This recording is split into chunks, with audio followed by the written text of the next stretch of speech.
Steve, how are you? I'm wonderful. Good, great. Happy you're here. Happy to be sitting here talking about football that's actually been played, football that will be played. Um, it's football season, and we're Football back. season. And well, I mean, we never really left, but you know. Okay, this is the Stuff Summer Says podcast Steve. with Steve. Um, Steve, we are also joined this week by a great guest, one of my favorite Penn State football players of at least when I was in school, and as you called out in the interview and reminded him of in the interview, uh, the all-time leader in catches at Penn State, Mr. DaeSean Hamilton. So Pretty cool. it was a pretty good get. So we're gonna let you take a listen to the interview with DaeSean, and then we've got recap stuff, preview stuff, and old guy young guy. So that's the gist of the show today. Go ahead and take a listen. Steve, I was thinking about this today, and I think this is the first podcast guest, and I know he doesn't remember it because I barely remembered it, that we've had on the show that I was actually had class with. I think DaeSean and I had a class together. I don't even remember what it was, but I just remember DaeSean Hamilton being in my class, and I said, I think our one interaction was like one of your first games. I was like, "Hey, good game this weekend." You're like, "Thanks," and that was it. So, Hey, it, I definitely know I appreciated those congratulations, especially to make sure that people were paying attention that weekend before. But I did not know we had a class I, together. But that's all. That's funny. Dude, I you should have played it off and made up a class number and said, I'm sorry, I can't believe you didn't remember me. You'd had a chance there. Right. That's funny. no. Our guest this week is former Penn State wide receiver DaeSean Hamilton. DaeSean, how are you? What have you been up to? How's life? Hey, how you doing, guys? Appreciate you guys having me first and foremost. I'm doing well. I'm doing good. I can't complain. Since leaving Penn State, I had got drafted to the Broncos back in 2018 in the fourth round. I was with them for 4 years, and then during my fourth year, I had gotten injured. But then I was getting traded actually too. The same day I had got hurt, I was getting traded to the San Francisco 49ers. So then I had tore my ACL during off-season training. So I missed that whole upcoming season, rehabbed all the way back. Then I had signed with the Houston Texans for a little bit. I got hurt again. After the Broncos, you guys are gonna hear a whole list of injuries. But after the Texans, I had rehabbed again. So after I tore my ACL from the Broncos, I kind of like fractured my kneecap, the same knee as my ACL when I was with the Texans. So I had surgery for that again. Faster recovery, so I was able to make it back for like during the end of that same season, the 2022 season.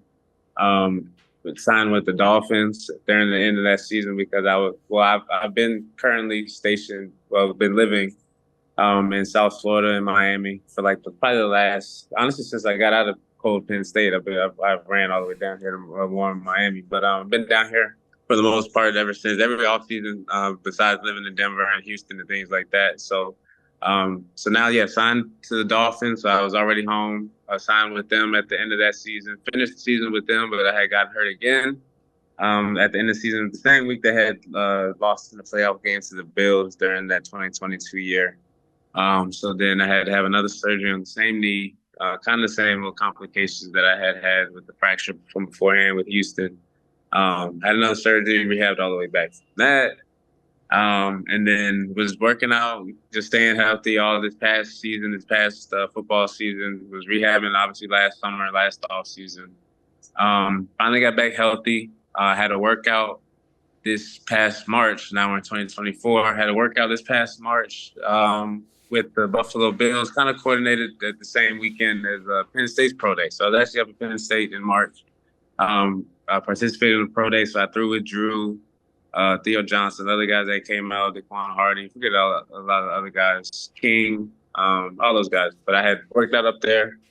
Same day, tore my Achilles while I was working out with the Bills. So that was in March. Had surgery probably a couple weeks later in April. And then fast forward to now, been rehabbing ever since.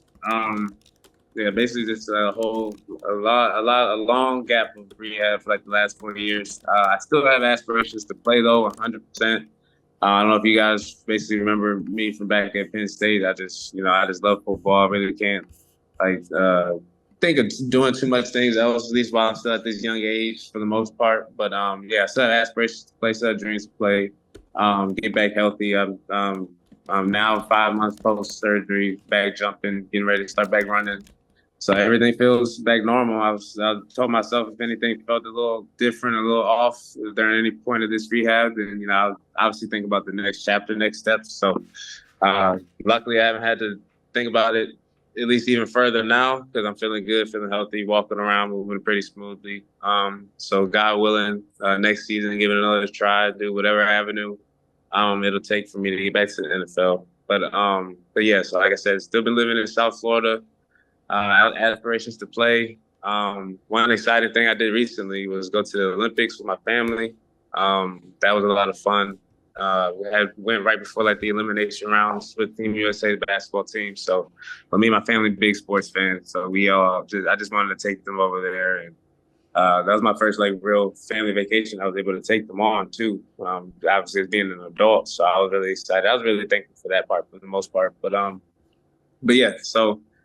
Really, that's about it. Like I said, just been rehabbing, staying healthy, been good. Family has been great. I was originally from Virginia. Now my family all has moved down. They're retired now, so they moved down to Pensacola, Florida. So they're just kicking up, relaxing up there, staying warm too. So, but yeah, so that's about really my story for now. So you basically have a whole brand new leg or two at this I got point. yeah, I got two. Got a basically the inside of my right knee kind of looks like a clock. And then my Achilles, honestly, the Achilles feels like my left Achilles feels, well, it was ailing me just a little bit before I had tore it anyway, but it feels way better than it did before. So that's why I think, the blessings in disguise kind of thing. Maybe it's just something just for me to slow down and focus on other things real quick. Basically get all the other areas of my life together before I try and get back in and do what it is that I love and things like that. Taught me just a lot about just not even being patient, but just waking up every day and doing exactly what it is that that you need to do, and even if you don't want to do it. So I think I appreciate that kind of thing, and I just look forward to basically going to the gym every day. As long as I make it to the gym and it's a successful day, and then I know I'm taking a step in the right direction. Well, I was gonna ask, like, that's a lot. Like that's I mean, your life has kind of been in some ways turned sideways, but yet you sat here and you seem so positive about it. Why? Yeah, I mean, why? I've been asking myself that for a few years. I can't say I've always been positive, but I can say that I've never been defeated, like all the way defeated. I've been basically like knocked down on my behind a good amount of times, humbled in a way, and I think why I'm so positive because I think I just see it now as something that's humbling. I think it's something that like. I wasn't doing things right maybe in the past, or I was more so probably just not taking care of things is the same way that I know that I am now, whether that's my body, whether that's just my focus, whether that's just anything that you put in your mind and your attention to is gonna obviously reflect tenfold in your life and in everything that you're doing. So I think really that it was just more so I had fun with I found like fun in rebuilding my body. I found fun in like I guess just when you're doing rehab, like I know there's plenty of people that have torn their ACLs, torn their Achilles, but things like those type of surgeries, you basically are losing all kind of like not necessarily function, but strength, losing all strength in either that body part or that whole leg when it comes to like your ACL, things like that. So I think like just knowing that there's different milestones that you have to reach before you're all the way back 100% healthy. I think I just keep that in the back of my mind as something to look forward to or something to basically keep me going to the gym and things of that sort. But yeah, I think if I didn't like working out, obviously rehab would be a drag. So I think that plays a big part of it too. But yeah, I think I was just able. I think also I'm positive because it could be worse. I could have not made it to the NFL at all. I could have not played. I could have not made 53-man rosters. I could have not made money. I could have, it could be all kinds of different situations. And then I could still be hurt. I could still be, back home with my parents and things like that. So I know it's just a lot more layers to, what it seems like. So, and then everybody has their own problems. So I know better than to complain for sure. I like that. That's good. So you're a fourth round pick, right? There's probably no guarantee you're making the roster. I mean, maybe you're ticked. You thought you were going to be hired. So what did it feel like, and when did you know you had made a roster? Like, can you go take us? You took us back through some other moments. Like, when did you know you'd made the team, and what did that feel like? So I fourth round pick of my rookie year, of course. There's definitely no guarantee. I remember in one of our first team meetings when I was with Denver, the head coach met up with all of the rookies, and he broke down the NFL kind of simply in a short 45-minute meeting, especially the NFL for a rookie. He's basically told us essentially that everybody in here, like, this is a job. This ain't college. This isn't anything more so along the lines of this is fun. These are your pals, things like that. You don't have friends. None of these people should be your friends. And then he basically pointed at our first round pick, our second and our third round pick. And then, of course, that's the cutoff. That was fourth round. But he said, for the first round pick, you're not going anywhere. We spent too much money on you. Second round pick, same thing. You're basically a first round pick, spent too much money on you. We can't cut you. You got to play this year. Third round, that's where you guys start having to earn your keep. But again, you guys are getting paid just like second rounders. So essentially, we can't cut you. And then after that, he stopped the whole sentence. So that's when I knew, all right, now I know for a fact that every day that I come in here has to be my best day ever, has to be my best effort, has to be like attention to detail on point, locked in, things like that. So, I think also that was just something that just kept me motivated, was also knowing that, like, yeah, I made it, but I didn't make it. So I like the fact that, it's still something to work for, still something to attain. And it's always been my whole career. Just because you're here doesn't mean you've arrived. That's always just something that I've lived by. But knowing exactly when I made the team was, you don't really get, at least in the NFL as a rookie, you don't have an idea. But especially when you're just a couple of years before, you're sitting at home watching these preseason games, and you're not really understanding why guys don't play some games, or why who's in, who's out, why guys are playing longer than others, things like that. So we had a preseason game my rookie year. I played in the first preseason game. So mind you, my rookie year, I was behind Cortland Sutton. He got drafted second round that year. But then two Hall of Famers or potential Hall of Famers were already there, and Emmanuel Sanders and Demaryius Thomas. So I'm just obviously big-eyed learning from these guys for the most part, and just grateful that I'm there. But also, bringing my game and knowing that I have my own things to offer. I have my own skill set to bring to the team. So I just made sure that I put that on display in any way that I could. Preseason games, was able to perform the way that I knew that I was capable of, and then especially in as much time span that they were giving you to play. You obviously earn your reps, you earn your playing time throughout practices, training camp practices, competing and things like that. But you really made the team when you don't play in a game. You don't. Well, that's not guaranteed all the time, but when especially as a rookie though, you don't dress out, or your playing time is less and less as the preseason goes on. Because as a rookie, they want to see how good you are in game action, live field action, obviously, and during practice. And the only way for them to get a glimpse of that, they let you play as much as possible and in as many places as possible, like special teams and on offense in different positions. So finally, I think back then we still had 4 preseason games. Because it was before they went to the 18-week season. So we still had 4 preseason games, and then the final preseason game didn't dress out at all. And then cut day was about 2 days later. But I had a sense of relief getting basically the upcoming week's game plan, week 1 game plan from my wide receiver coach. So basically we're putting everything, all the training camp stuff behind us. Guys that, were on the bubble, or guys that didn't make it, you can kind of get a sense of, their angst or their anxiety, things like that. And, coaches don't really give you any type of sense of false hope, especially in the NFL. You'll know if you made it, you'll know if you're not really guaranteed, or you'll just get a feeling. So I think Obviously, not dressing for that last preseason game. My rookie year was the nail in the coffin of, okay, I made a 53-man roster. I made the Denver Broncos my rookie year. So that was something to tip my hat to for the most part. But again, it's just because you're there doesn't mean you've arrived. So I knew there was still more work to be done after that. Cool. Who was the first person you called when you made the roster? Who was your first to tell? First person I called, my parents for sure. Parents, because they they were hesitant to buy tickets to come out during the season. As soon as you get drafted. Yeah, as soon as you get drafted, they look at the schedule, see who you're playing close nearby, and things like that. Luckily, I did actually have a preseason game in Washington D.C. My family's from Virginia, so they came to that during my rookie year. But then after that, the regular season tickets, they were hesitant to buy those to just case of the matter of you never know what happens kind of league.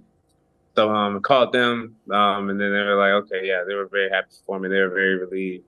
They knew how much it meant to me, of course, as well. So they were very happy again, and called them. Whole family was happy for me, and then they were able to. They actually came out to a game. I don't think they made it to a game my rookie year, regardless. But they came out to a couple of games my second year, so they were the first people I told.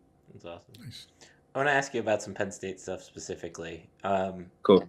I think one of the first questions, kind of as we approached this football season, something that you also went through at Penn State was a offensive coordinator change. For a player, what is that process like when a new OC comes in? It's honestly, it's like going from fourth grade to fifth grade, or it's like going from fifth grade to sixth grade. It's like going from eighth grade to high school. You know what I'm saying? Kind of like just you gotta put everything that you knew from the past, from before. You gotta keep that keep the basic knowledge in the back of your head, but everything that basically you had just indulged in for a year or so, or how many years you might have had a coordinator beforehand. Got to basically just get rid of all of that, purge all of that, and then learn something new because it's new information that's going to advance you for however you progress with this new coordinator that came in. So that's my best way to describe it. But like in terms of basically as a football player, it's like you got to only take little bits of it at a time. You can't really learn everything all at once. Like you got to go. I know back when I was in school, we had Joe Moorhead, when he was our new coordinator that came in. I know he started it just off of the huddle. You learn things off of how you want your huddle aligned. Then you go break it down to how your cadence is going to be. Then he goes into how the plays are going to be called in the huddle, the formation, things like that. And then after you know that basic knowledge, then that's when you go into your formations. Then you go into the motions. Then you go into the plays. Then you go into the plays off of the plays. You know what I mean? And then even when you do start the plays, you can only go a little bit at a time because there's just so much stuff you can do on just the pencil and pen on the football field and things like that. But you really got to start it with the short game. You got to put everything in different categories. Then you got to go to intermediate and play action. Then you got to get the bootleg naked packages and things like that. So then you got to install all those different things as everybody picks up the things that you're learning, but you don't wait for anybody also. So you learn one install of an offense in one day, you practice it that day. Next day you come in and go to training camp, you put in some more plays. Can't forget the plays that they just installed on day one because they're going on top of these plays and they're only going to be successful off of how well you run the plays that we just first installed and things like that. So it's just always different layers and you always just keep adding on and adding on. So it's kind of not difficult once you start to understand what it is that Domo used to tell us. You got to know what the play caller is trying to get at. You gotta basically read his mind, or you got to know why we're running what it is that we're running. And then once you get a deeper knowledge or a deeper concept of we would only be running this play for this reason during this look and things like that, then you're able to compartmentalize all the different parts of the playbook, be able to put different things in different categories to where okay, like this formation, we're running this formation with this motion because X, Y, Z. And then, as the game plans go on, guys love game week because the playbook goes from basically like an encyclopedia and it goes to like just a little airplane brochure for how many plays you're going to run for that whole entire game and things like that. So, but you got to obviously start with the big whole entire playbook just so you know what you're good at, what you're not good at, what will work, what wouldn't work. And then, it's kind of like it's a challenge, I would say, but it's a challenge just because like it's making you start to learn football IQ, not necessarily a challenge because there's so many plays. I think it's more so like it's a challenge because the game also is just getting faster. The game is getting better. Defenses, the players are just becoming better athletes and things like that. So I think like now, guys are having to be great athletes and cerebral all at the same time. So that's just making the game even better. Makes sense. When we had Brandon Bell on the podcast, who was a part of the same team that you were a part of for a couple of them. When did you guys realize in 2016 what you had was different and special? Everybody always says that Minnesota game, but I think in 2016 we knew we had something was when. Trying to remember that schedule because we got blown out by Michigan. Mm-hmm. I think the Minnesota game was next, if I remember. And the Minnesota game was the week right after. Yeah, if we had lost that game, it would have been kind of. I think honestly, the Michigan game was something that might have. No, I'm not even gonna lie. It was the Minnesota game. Minnesota game was 100% when we knew that we had something special. I say this because. That was like, I think anybody on that team can attest to this. That was like the week where, like ESPN and they always start, over exaggerating where teams are or like how they've been performing in the season, things like that. So I feel like the guys that was on that coaching staff or majority of that coaching staff, like started feeling a little bit of the pressure. And then like, we, as the players, started to feel the coaches, their like tension and their pressure during the middle of that game, and like it wasn't like a sense of panic. It was a sense of like we better win this game, or we don't know what's going to happen tomorrow. So I think that we just had some little sense of urgency, and then when Irv had that miraculous play, that long touchdown, I think it was like right before the half or something. I think that's just like. When just things switched, and then that's when we started to realize that our defense was really good, like one of the better defenses, obviously. But we started to realize that like when we needed drives to be stopped, they were doing it, and then just it was raining that day, so that's why our offense couldn't really get going until we started feeding Saquon a little bit more. But yeah, once we realized that our defense was starting to be really good during that game, and they were getting stops after stop after stop, especially I think we went to overtime, but I think we got the ball second. Mm-hmm. I think we got the ball second. Yeah, we got the ball second, and our defense came up with a huge stop because they were scoring. They were either driving the ball down the field all at the end of the game and coming out with points but not touchdowns. And then finally got a stop in overtime, and then we knew we had to get 6. So then after that, that's when. That momentum shift, that sigh of relief, okay, cool. Now we can breathe, but now we know like we got some more work ahead of us, of course. But then I think we knew also that like losing 2 games back then, your season's over with. Like, and your postseason chances are over with, at least what our standards were trying to be back then. So we knew like.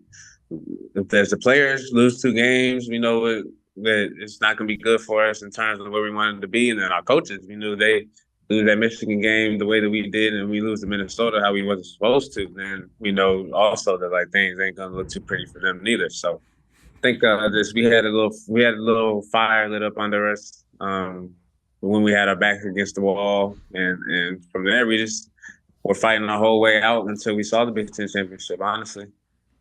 You started that with talking about what ESPN hyping people and whatever else. You're a communications guy. How aware are players of the noise? Like before you came, OB was like, ignore the noise. I mean, even if you tell guys don't, how aware are they of what's going on out there? It's impossible. It's impossible not to. It's too many people in the world. Everybody has a cell phone. It's too many people. Too many people love football. And really, too many people love like college football. Very good college football programs. So like it's really impossible. That also like that's what made I remember 2016 and on. That's what made those years so much more fun because like during game weeks, like obviously you gotta go to class, pay attention, and do all that stuff. But like I'm not. I'm thinking about having a good practice on Tuesday, having a good practice Wednesday, having a good practice on Thursday, and then making sure that I know everything I need to know. And then can't wait to go to the hotel on Friday. But yeah, like all that kind of stuff. Like you block it out because like it's just a week in, week out basis, and also you have like everyday lives and you got other stuff that you can focus on, hobbies and things like that. But blocking out the noise or like ignoring it is dang near impossible. It's more so kind of like just what you surround yourself with too at the same time. But like if you're playing football, especially at a young age, college football, it's not too many dudes that have or that are putting that much time and energy into other things besides thinking about football or thinking about school and things like that. So We had Brandon on the podcast. I asked him this, and we've actually asked every former player that we've had on this because we've only had former players. How would NIL have changed your experience at Penn State? Oh man, that would have. I know it would have definitely put us like I don't even know what the word is. If we had NIL, I don't know how much money anybody else would even get. I don't even want to even start like predicting that. But if we had NIL, I don't. I battle back and forth with this because like how do you keep guys motivated if you're paying them already in college? Like what is there for them to look forward to? But like I feel like just like if guys were hungry and you get a taste of that, like how don't you want more? How don't you want like to maximize the most out of this that you can possibly get? Not saying stay in college as long as you can and benefit off of NIL, but I mean like you see like in college there's always levels to it. Like especially dudes are still 18, about to turn 21 and stuff like that. But like, they'll get a glimpse or they'll get a taste of like what the NFL is like, or like not even the lifestyle, just like the responsibility behind it and things like that. Or, in order to keep up the lifestyle that these guys are now about to get, you got to keep that money coming in. You got to keep that like revenue flowing. You got to keep performing and things like that. So I know like,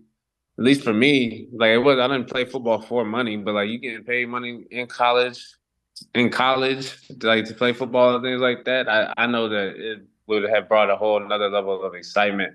I remember how excited we got when they stopped making us pay for all our food or something like that on campus, or they started giving us like off campus checks and stuff like that back when we were in school. So I can't sit here and be like, oh, I wouldn't have cared or nothing would have changed or things like that if we would have gotten paid or gotten NIL deals, stuff like that. But yeah, that also like I appreciate it or I like it too. It's kind of like off topic, but I like it though because you never know. Like a guy can get an NIL deal that guys can be great college players and not great pros or vice versa. But you can get a guy an NIL deal, and you learn in college football, everybody has a story.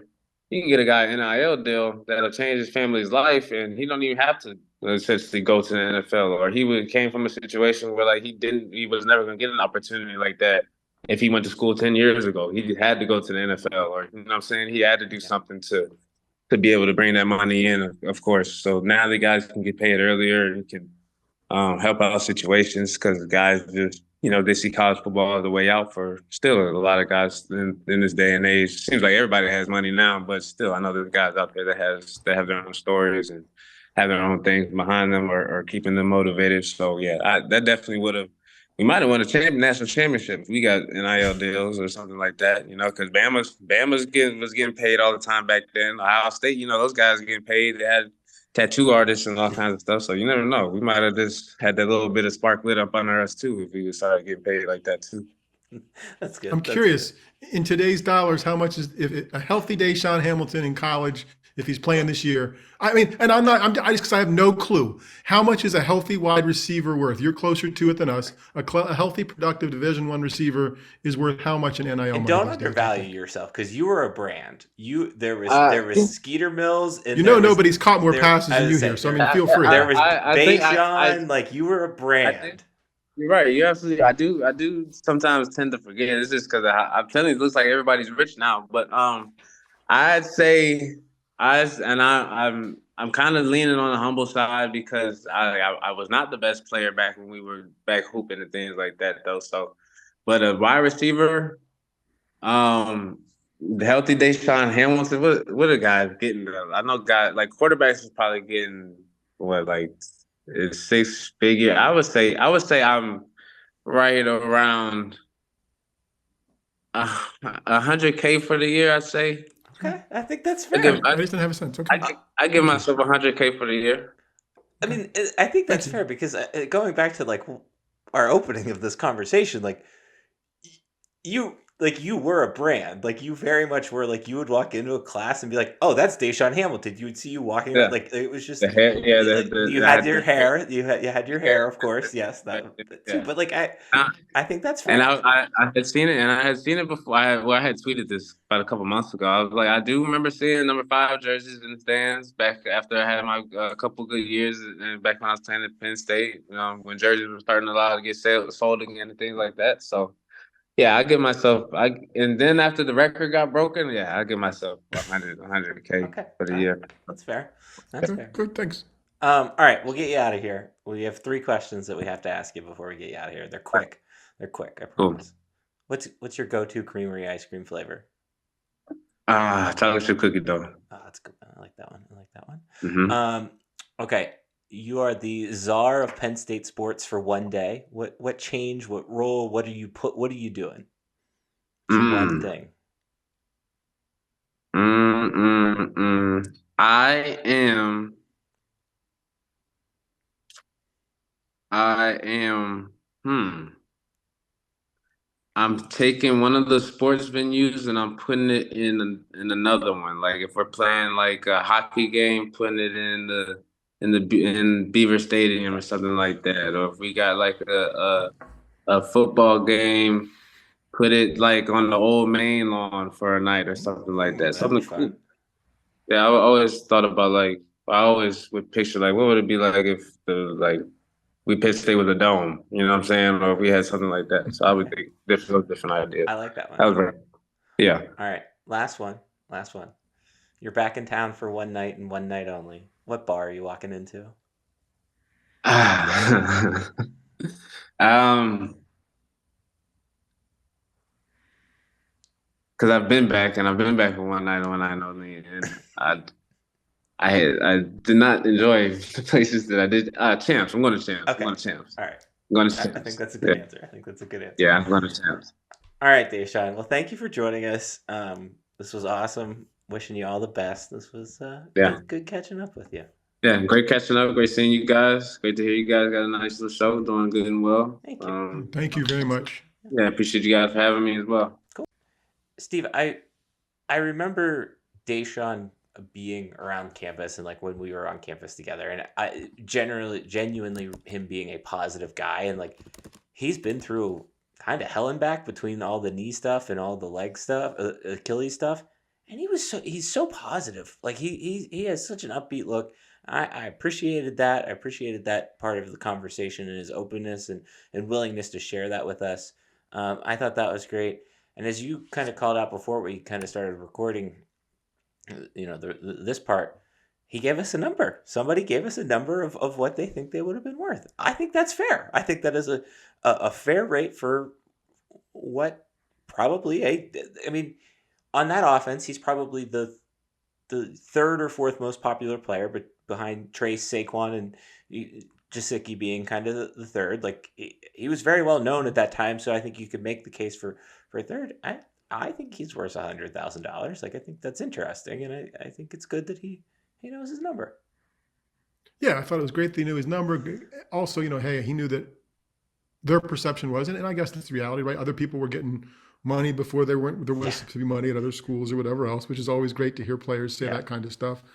Yeah, for the people that if they watch it on YouTube, just his smile that comes through and his demeanor. I mean, yeah, he's had a lot of stuff. He's got his brother with autism. I think his mom had breast cancer, but he was a military guy. Like he said at one point, said I'm stationed here in South Florida, right? And there's that military mindset, which I think is just great. But yeah, it was good to see him again. And honestly, another bit of trivia. I think that this is not the Zoom that we did our recording on. Yeah. First time you, me, and him were all in the same place since December 3rd, 2016. Wow. Which would be the Big Ten championship. That would have been the Big Ten championship. I'm sure he had it on his calendar too. Yeah, I'm sure. But but I'm glad he made time. It was fun to see him, and I think he had good insights about the playbook stuff, right? Like how a playbook's big and gets smaller during game week. Just lots of good stuff there from him. I was curious about that because I think we've heard about that this offseason, but we don't necessarily get to hear or see the logistics of that because that's kept in the black box, and probably rightfully so. But I thought that was interesting as well. It's funny, like I wanted to ask him about like when he knew something was different about that 2016 season, and you go back and then former podcast guest Chris Raymond in his book, the Men in White book, like that chapter is probably one of the more important chapters in that entire book about the Minnesota game, and him admitting the pressure I think that was on that team, and everybody kind of knew that if they don't win, heads are going to go, and heads are going to roll. And I thought that was interesting. I really appreciated his just openness with us. I thought that was great. Yeah, it makes it fun. I mean, I don't think there's any big secrets, just a little bit of, hey, here's what was going on, and a little honest to something makes it fun. So again, I'm glad he made the time. I really appreciate it. Okay. All right. So this is our usual flow of in season. If you've been listening to us for a while, if not, we recap the game, and then we talk about next week's game, and then we do our old guy in guy segment, which we always do every episode, that last part at least. But this is how we're going to do this. Before we begin, though, I want to begin with a thank you. I haven't even told Steve this yet. I was looking at our numbers and stuff, and Steve and I invested a lot of time, maybe not on purpose, but accidentally on purpose, this summer of kind of developing guides and things to help you kind of get through game day, etc. We had one of the best, I think it's the second best traffic weekend during a football game that we've had, period, for football, and it's week 1. So I just want to say thank you, and I hope we put a lot of work into those, and not that we're ever about the numbers, but it's very nice and reassuring to see. So thank you to everybody that read and searched and did whatever. We'll always keep pumping. Keep coming back. We'll be here for you. Yeah, that's what we're here for. Okay. Let's talk about the game. That game, which was of course a 34-12 win over West Virginia. I saw half of it. It was great. I saw the first half. You went, so we want the Morgantown report. I mean, come on. Well, can I have that, because I want to ask you about stuff. Okay, go ahead. I want to ask you about stuff because I think we should do it like our normal style of our perspective. Okay, go ahead. So let me ramble about the game first. Let me just say this. I saw one half in person, and it calmed a lot of my fears about this season and anxiousness. And maybe had I seen that team play before I gave my season prediction, I would have changed my season prediction. I'm not changing my season prediction because I'm not going to be that guy. But I just feel like they looked... I don't think they necessarily looked perfect. I think there were some issues, with penalties and just communication stuff that it's game 1 of the season that they'll figure out. And by week 4, week 5, they'll be a well-oiled machine. But it was everything that we were kind of talked about.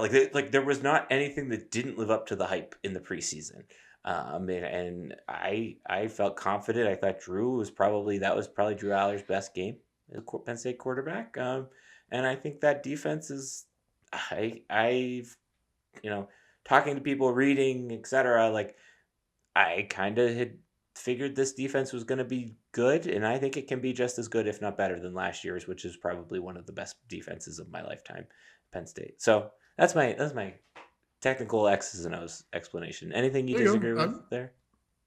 No. I'll yes and right. This is the comment. Yes, and I agree that it probably calmed a lot of people's fears. I think the only thing, and it's nitpicky, right, is is some maturity stuff, the kicking game a little bit, but some maturity stuff with just how they act, like how they behave in situations. But this was not non-competitive, but they were in control. Like it was their game to win. So how you're going to deal with your success maybe might be a challenge, but I that's minimal with that. So yeah, Okay. it'd be nitpicking if anything after the first week. So they did a good job. Okay. All right. Now you can ask your question. So you go to Morgantown, Yeah. last minute decision, no tickets, right? You get tickets. You always get tickets when you get to places usually. That is the closest to kickoff we've ever purchased tickets, and we ended up saving a hefty chunk of money had we bought between Okay, Monday good. and Friday, because they Good. initially Okay. had said I was going to come hang out with you and watch the game this weekend. Um, People were nice. It was a good, easy. How was the so atmosphere like? so I had never been to Morgantown, that part of Morgantown. I have been to Morgantown before, but never to like the campus part. The It was very interesting. There was very much a divide, more so than I think anywhere else we've experienced, with fans of the generations. The generation Hmm. that was yours, that saw that game played year in and year out for a decent chunk of their lives, they were almost borderline thankful that Penn State was playing there. Like they were excitedly thankful, gracious that Penn State was playing a game there. They were like, "This is cool. Like it's a shame we don't get to do this more often." That was neat. The students were the students. I think, you know, whatever. Like everybody's going to get their first time around playing Penn State since the scandal, and get it out of your system once. Great. And I think other Big Ten schools have really been good about that. Um, I think maybe some of that was partly thanks to their leader and Pat McAfee kind of riling them up this week, but Yep. um, yeah, no, everybody your age was fine. Like nobody was Okay. combative. It was just mainly the students that were yelling things, and I'm not gonna complain too much about them. Um, that stadium is tiny. Yeah. Like Yeah. the actual concourse before we even the delay happened, that was tiny. The stadium itself is fine. It's kind of very, I don't want to say cookie cutter, but it's like very average. Um, it's just kind of, here's a football stadium. Like it's, if you asked AI to generate a football stadium, that's what you would get almost. It wasn't intensely loud. I said to some friends, like even that Purdue game, the to open the season, 2021, whatever year that was, we were out Yep. there. Yep. That game, that was louder. I think that was louder. There's been other times I've been to other Big Ten schools, certainly Wisconsin, Iowa, Ohio State, Michigan, even Michigan State at times louder. But yeah, I thought that was a good experience. The rain delay was weird, because it happened at halftime. I kind of had a little bit of a panic session because Anna went to go get a drink and some food at halftime, and I stayed at our seats. Well, they make that announcement before she came back. Everybody's going up the way, and Anna's trying to get back down. I couldn't find her. There's no cell phone service. You had texted me before the game and said, "Did you make it okay?" And I don't even know if that text sent to you.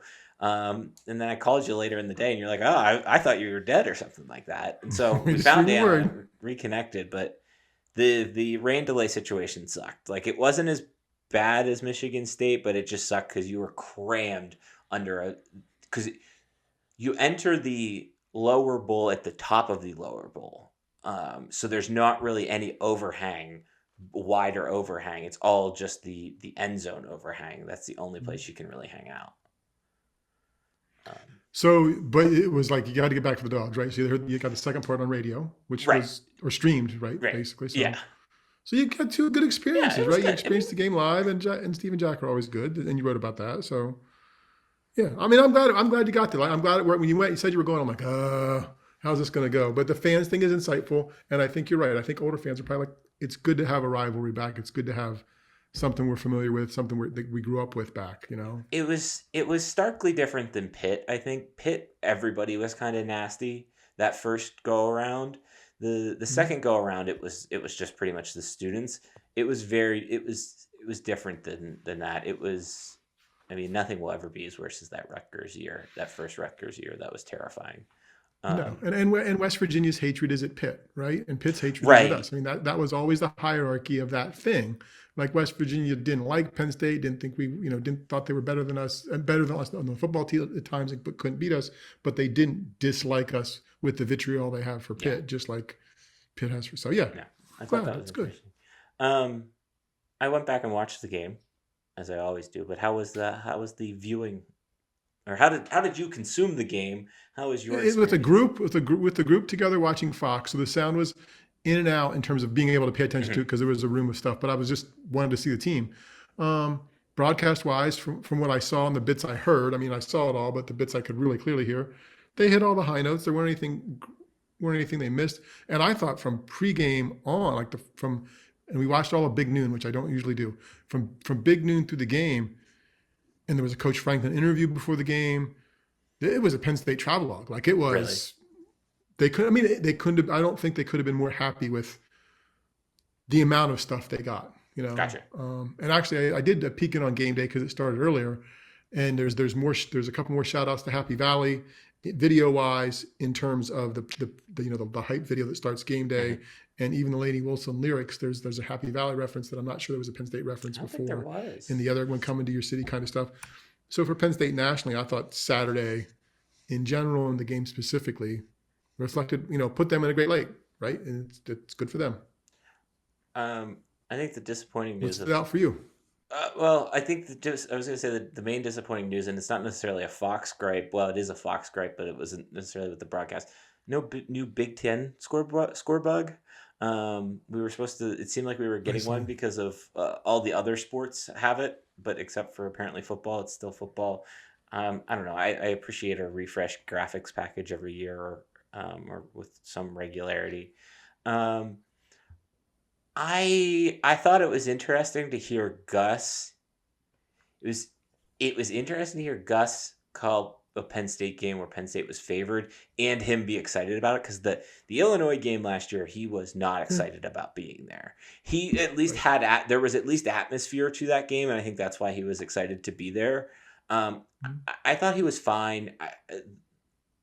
There's many of my major gripes with Gus were hit, but it wasn't the worst experience. It wasn't as that bad as Illinois. It's not as bad as the world famous Ohio State Buckeyes thing. Um, yeah, that was And the new graphic, go ahead. okay. That was about I was it. going to Like, jump to something else. yeah, that was about it. So the new graphic package for the weekend was the SEC, right? Did you see the SEC? No, you didn't see maybe you saw the SEC at 3:30, and then the night I game, saw the night because game it one. involved an SEC team, had new graphics. And I had to go back and check other ESPN things. So clearly SEC games on ABC, that 3:30 kick that is the SEC window, will have new graphics. And if there's an SEC team, I guess, hosting at night, or maybe if involved in any way, they'll have the new graphic package. Yeah, I was fine with, like, I think that's Eh, in I think that's interesting. I was surprised that they didn't update the rest of the graphics package. Maybe not to the same thing. It is weird. Maybe we overthink that. Maybe we pay too much attention to that. But like the lack of cohesive branding is weirder for me, because I don't know necessarily would know that we've gotten used to the current ESPN presentation, the non SEC one that was still on Yep. this weekend. I think if you were sitting at a sports bar, like, you maybe wouldn't immediately No, realize you're that watching was ESPN. ESPN without paying attention. But I thought it was fine and good. Yeah, we watched a little bit of football then on Saturday night, and then the game last night. And we'll probably go here once we're done with the podcast. Watch a little bit of Bill O'Brien here as well. Can Yeah. I say there's no tradition in college football that I like more than the first game LSU lost under Brian Kelly? His meltdown was. And I love Mike the Tiger. LSU Stadium's great. People from Louisiana, right? It's just a Brian Kelly They thing. don't I'm sorry, I deserve should be him. better, but it's just We had the same they conversation deserve last somebody night. better. Yeah, we had the same conversation at this house last night. It's just like they don't like. I don't. They just deserve better. They really do. They seem like nice people. But at the other side, kudos to them for scheduling the games, right? Kudos Sure, for them fair. going out and playing those games, because I know some schools that wouldn't. So I think that's good for them. One that this podcast might be about. No, that's probably true too. There were a couple. There were a couple of things I wanted to go back to West Virginia. I wrote down. I want to hit at. And I should bring it. I should have brought it as I always drink out of our collective stadium cups. This one we are drinking out of the 2017 Northwestern Cup today. They had a Penn State, West Virginia specific stadium cup that you could get, which I thought was nice. I thought that was a nice touch. Have that for every game. I think that would be good. So the highlight of the ad presentation in that stadium, they had some financial group that offers stockbrokering, and they showed the stock prices of their core sponsors. So it was like they're a Coke school, they're a Nike school, they're sponsored by Allstate. They showed those stock prices. I thought that was good. And then the other thing was they showed a lot of different angles of replays for replay reviews, which there were 19 of before in the last 2 minutes, which was terrible. So I thought that would be worthy of a highlight. Anything else West Virginia related that we want to discuss before we move on? No, I think they'll be decent till the year's over. Penn State's just West Virginia will be decent, you think? Yeah. I think I thought they were a good team. I think maybe it would have been interesting had that been game 3 as opposed to game 1. Because I think that might have been a little bit of a different game. Yeah, but I think Penn State still wins. I think they're going to be a good. West Virginia's going to be a good team. Penn State. I think Penn State's a better very team. good team. We'll see. Yeah. Okay. All right. Let's move on. I don't really have much to say about Penn State playing Bowling Green. I just kind of want to see a continuation of the things I saw last week. That's relatively it of my opinion of this weekend's game. I'm sure I'll write about it. Yeah. I'm sure I'll write about it and explain it better there, but that's really it. I think the most interesting thing is what came out tonight, which is the article on Go PSU Sports called "Here's What's New at Beaver Stadium in 2024." And I think we should go through it because that's what our brand and that's what we do. Shall we go through it, Steve? I'm ready. Okay. This one talks. The first one is about Gate A and Gate E upper concourse expansion. So that's like the platform above Gate A and Gate E. Main thing there is your escalators. What a just insane stat. 8,000 people per hour can take these escalators.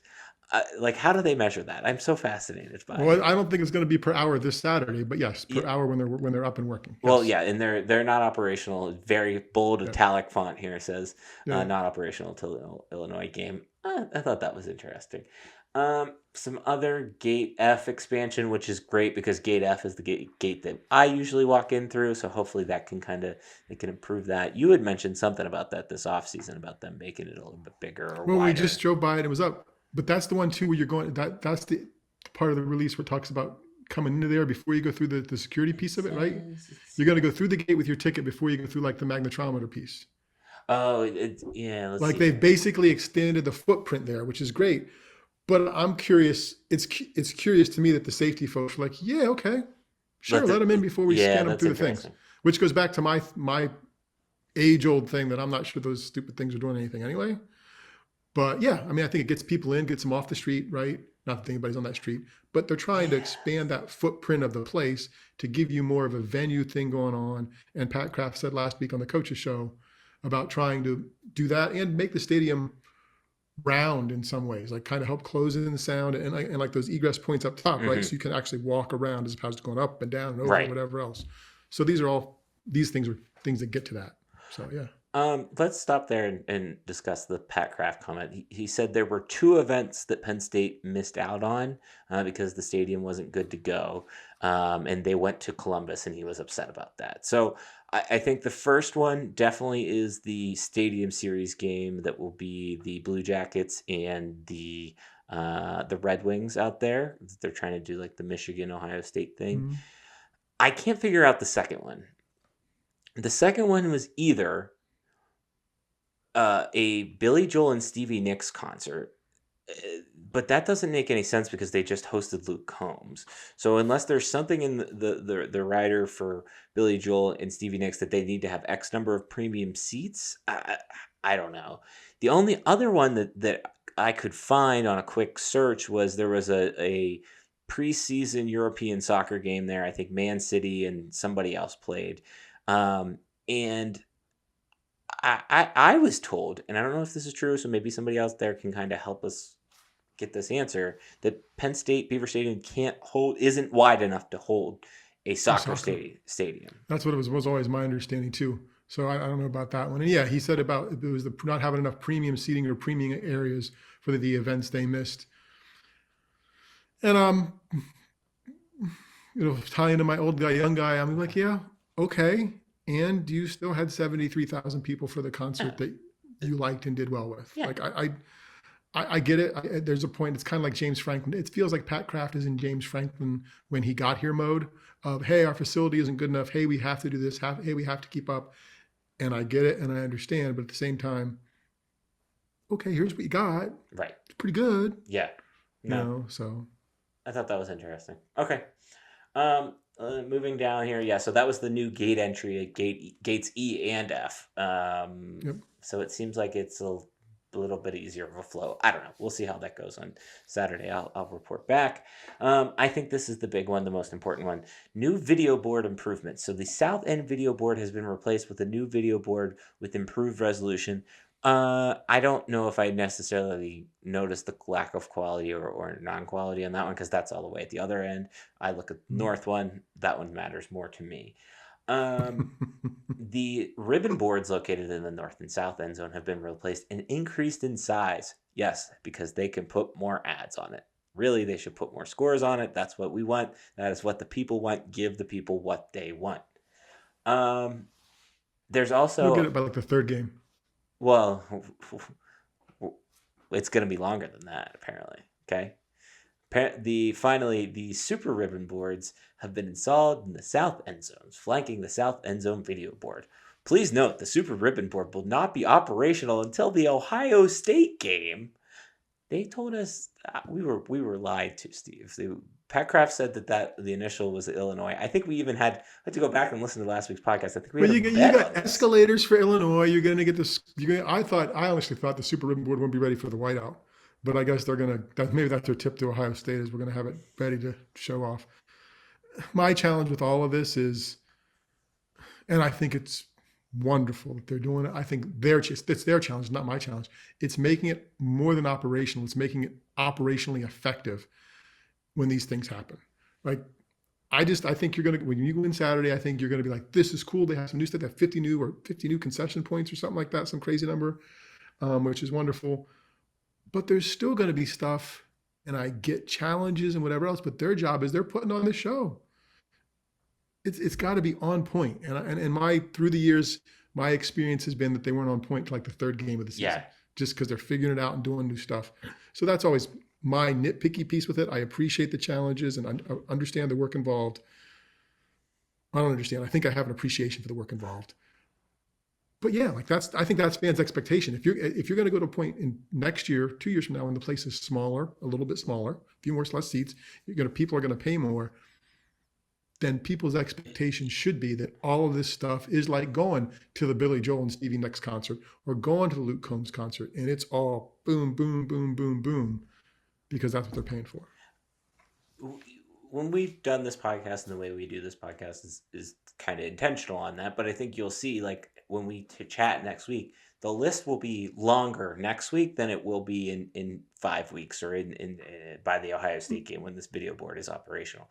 I understand construction takes, and that's not necessarily me complaining about construction per se, but I do agree with you that, like, don't half-ass it, or and maybe it's not that they're half-assing it, but like, have this all figured out. Don't be testing things. I think they tested a lot last year of the game day experience, and I don't necessarily want them doing that this year. We'll probably talk about that more next week, but I'm interested on that. Did you hear it during last night's game, LSU USC, when they started the second half? Did you hear they kind of held the kickoff on the TV broadcast, and they were talking in the background? You could hear the stadium announcer did it once for each set of fans. Really, are you ready for the second half? And I'm like, oh Christ, no. And then it was like the next team, are you ready? I'm like, so I think it's going to be there for you in the fourth quarter. Not happy about that, Steve. Not happy about that. So that's the main super ribbon board. Here's what I'm very fascinated in that was snuck in there that I hadn't heard about. field level LED video boards are going to be in the north end zone. Okay. More ads. I like, come on, you've now added like, you've improved 2 ribbon boards. You've added 2 more, 6 more at least at this point. So do you want more ads, or do you want a higher ticket price for you? I am fine with them having on 2/3 of those video boards ads. On the final 1/3, just give me out of town scores that are a little bit more prominent and a little bit more meaningful. That's all we want. Like, that is all. Maybe they're going to fix the Wi-Fi and you can look for them yourself. That's the next thing on the list. They apparently have 135 access points that have been installed on the concourses of Beaver Stadium, and the Wi-Fi network has changed. People, you need a new password or whatever. It's called PSU Fan. Apparently, it's going to be better. They've said this every year for 25,000 years at this point. Of, hey, we've improved the Wi-Fi. We've improved the Wi-Fi. Is it, and I think we've had this discussion, but maybe not. Is it interesting? It's interesting to me that Beaver Stadium, with the out of town scores being the jumping off point, that it feels like the folks from Penn State who are presenting the game feel like the only thing that those people in that stadium care about is that game. And they're there because they care about that game. But it's like they think everybody's on this island and doesn't care what else is going on in the country. And I don't understand that, because what else in the country matters. And you can update, like, this is if it's the night game against Washington, right? And you do the attendance, this is the largest attended game in the country this week, depending on who's home or not, whatever else. Like, there's ways you can make the rest of the country work for you. And I don't understand why that never happens. They, now that I think about it, they did used to announce the scores.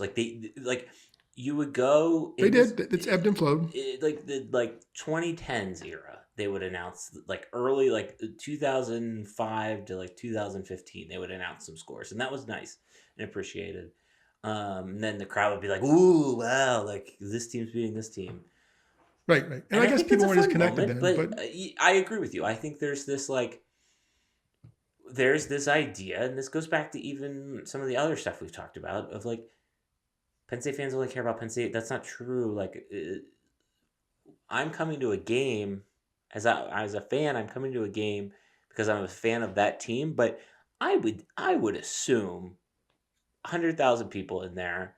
I would assume 35 to 40,000 of those people are college football fans and not just families there to have a family afternoon. And would want. Oh, I think that's might be a low number. Yeah. And I think with the scores to keep beating the out of town scores, yes, people can get it on their phones, right? But it's about the shared experience. It's about the ooh. It's about hey, did you see that? Yeah. Or announcing and say, hey, Michigan's losing, right? Or whatever. It's about that thing. This week it's about Texas, Michigan. Realistically, right. If Texas goes into Ann Arbor and is beating Michigan, that's going to draw a bigger cheer than almost anything else could draw late in the third quarter, early fourth quarter against Bowling Green and Penn State. Right. That's 100% accurate. I mean, it's 100% accurate. I mean, and I think that goes back to the Wi-Fi thing. I know I joke about that half-heartedly, but I want to be able to refresh my phone. Now, I will say it has improved over the last few seasons, and it is getting better. It's gotten better. I can, like I said, in Morgantown, I had no service. My phone said the SOS for service. That's how little service I had at that game. And it was frustrating not to be able to look at numbers and look at tweets during games, because that's part of the experience for me and my generation. It's a little bit of, it's not that much to ask for. Okay, the last other big thing here is then 80 new walk-up self-service non-alcoholic beverage units.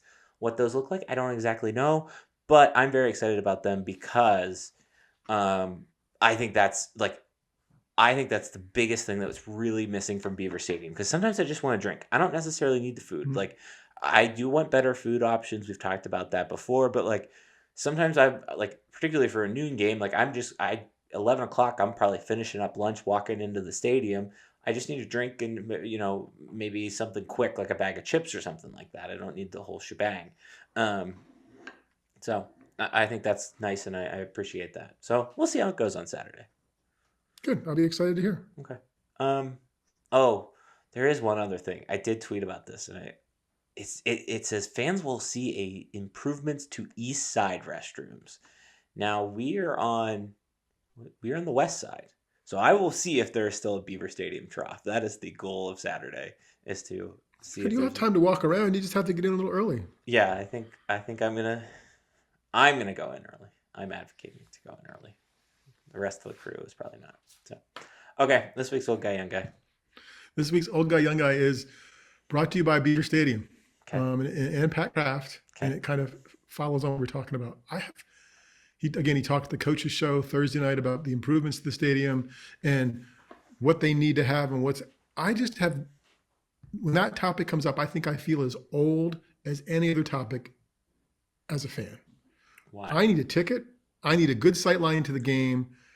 I don't feel I need all those other things because I made a choice to come to the game, right? Like my choice to stay home is the ease of the refrigerator, the ease of the couch, the ease of the alcoholic beverage if I want it. I don't know. And again, maybe because I've always been in bleacher seats or seat backs that aren't like where the premium seats are. Maybe I don't appreciate that experience. But when they talk about that kind of stuff, I think, God, it's just not something that I need because I feel old. That's not how I expect games to be given to me or to present. I guess you you and I are probably bad examples for that because you and I are pretty much, we care about the game. I think we you and I also care about some of that stuff and pay attention to that stuff, but we maybe don't utilize that stuff. I think would be a better way to say that. Because our goal is to be there for the game. But like, let's go back to that 45,000 number, right? Like 45,000 of those fans are there because they are a college football fan and want to enjoy a college football game. I would say another 20,000 of those people are kind of another tier of that are really kind of in that bucket of we're here just for Penn State football till I've watched Penn State football and maybe have some of the familial aspect that you get to have with a tailgate. But I do think there is 30%. Well, your math, you're just under half. Okay, 30%. Okay. 30% of the fans. And I think maybe looking towards the south end zone, look at the student section and how half the student section doesn't always, like, unless it's a big game, they don't show up until a little bit later. Like there's other things going on. I do think that you have to cater to them. And I think it's an opportunity for you to make money, if that makes sense. Like I agree. Like it's the per cap sales. I get it. Like I understand the business aspect of it. I know if I was covering it, and I'd like to know what the per cap sales are if I'm in charge and whatever else. I think I just never feel as old as when they talk about these kind of things. I think, and I agree with that. I understand with what you're saying, and I think what you and I advocate for, and what I've advocated for, is like I want my game day experience to be improved and easier in terms of getting into the stadium, getting that drink, getting my butt to the actual seat. But at the end of the day, I am still there for the 4 quarters of football that I get to watch. And when stuff like you hear premium boxes and you hear like, other things impacting kind of where my seats are going to be next season in 2025, where I advocate and what I get upset or what gets my gears going is I don't want to lose that, because that is what makes college football and Penn State football unique is the pregame stuff, etc. And so I think as long as that stuff, I think a lot of this stuff probably too, and maybe why we're arguing for out of town scores, is it can enhance that as long as it's properly used. And in the past, there are times where things haven't felt properly used, and I think that's probably where your angst, or at least I. Yeah, and on top of out of town scores, I would, if something as creative showed up on the scoreboards as, here's our banking financial sponsor, and we're going to show the stock market prices of other sponsors that are ours. That's a cool little integration. That's smart. Like if they do that kind of stuff, then go ahead and show me that ad, right? Like, make the hype videos better, make those ribbon boards, as they move up through the size, and they can make something seem big because you're going through that mostly vertical real estate with something horizontal. Like that can make it special. Whiteout will be awesome. Other special games can be awesome. But yeah, make it worth it. Make it mean something. I think that makes sense. I agree with that. Like, I think I think that's why I like that in Morgantown. It's like, oh, that's different, unique, that's clever. Like that's somebody sat and thought about that. Didn't like when they do here's the outline of Pennsylvania and here's where Cleveland Brothers is located, or here's where Hershey, PA is and Hershey's chocolate is located. No shit, I know where Hershey, PA is. Like you're telling me Maybe some of those casual fans don't. I know, but that doesn't enhance it. Make it let's do a Hershey's candy toss. Like Did you like the car race? no, I hated the car race That's because I didn't okay. understand. I didn't understand the car race, and then I think they did a little bit better when they started kind of making it a little bit more like interweaving of the state. I thought that was at least Mhm. good. Right. You know which one the one that was annoying is a good example of this. The Pennsylvania lottery where the person just runs out, grabs the big lottery ball, and runs back. I don't know. Like, we could do something better there. Like People love that though. Nobody ever lost. They got free lottery tickets. Yeah, that's true. I don't know. Maybe we're just griping to gripe at this point. There's not even been a home game. You're old, man. Okay. All right. Anything else? Anything else going? We covered a lot here. No, go beat Bowling Green. Make changes. You are Little wearing people will orange. have Darian happy next Monday. You are wearing orange. How excited? Oh yeah, this is the first time that's screwed up. Yeah. How excited are you for me to the list of things? I see. The problem is I was trying to text you these things. Like we would have had all of these planned and in our conversation. I could not text you from Morgantown. I can't wait to hear the list on Saturday evening or Monday morning or Sunday or whenever you send it to me. It's gonna be a long one. It's gonna be a long one, people. No offense to anybody that listens to this podcast that works in game day operations. We know you work hard. We're nitpicking because we have a podcast and that's what we like to do. Okay. All right. Here's how this week's going to flow. Podcast Tuesday, which is what you're listening to right now or just listened to. Wednesday will be depth chart day, I think, now. Not permanently, just permanently, but yes, permanently. Thursday preview, probably maybe something from Steve mixed in there this week. Really enjoyed. Yep. Go give Steve's thing a read this week. I thought that was really a good little recap of who's doing what. I thought was good. And then we'll do a recap of the game in blog form somewhere between Saturday evening, Sunday morning, and then I've been trying to the reason I did the Jack and Steve thing. I was like, I kind of want to do sidebar things this year. I don't know if there will be one every week, and like even last year, like I tried to do a couple of those here or there. So I'm going to try to do those, but just kind of talking about the fan experience because that's what we tend to talk about. So yeah, that's the flow of this week, and then we'll be back and do it all over again. Well, then there's a bye week actually, which is weird. Other than that, we have websites called StuffSummerSays.com. On that website, there's a section called With Steve. 5 stars, thumbs up. Thank you to everybody that's recently subscribed. This week's item of stuff on sale is the state hats. Mine's on its way. Very excited about that. I screwed up. I should have worn my state shirt came, and I should have worn it. See, next week. So that's on sale this week.